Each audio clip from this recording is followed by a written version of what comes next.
My name is Major Paul Moreau. I'm an intelligence officer in the Marine Corps and a student in the Defense Systems Analysis curriculum here at NPS, and I'll be graduating with my Master's of Science in Management in March of 22.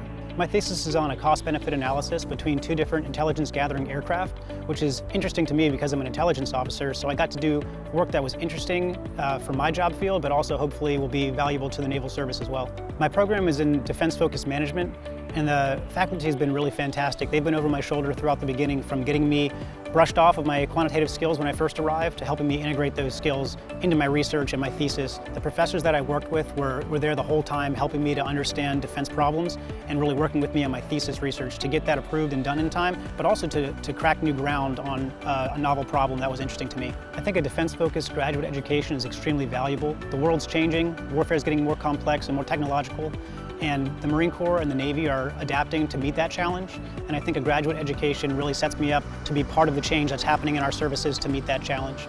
Here at NPS, I was able to work with not just my own peers in the Marine Corps and the Navy, but also international officers from all over the world and get their perspectives on future warfighting as well. I think an NPS degree is absolutely essential for someone who's going into defense management, especially for me. My follow-on tour is at Marine Corps Systems Command, and I really feel like I have the skills and the tools that I need going into my next billet to be successful.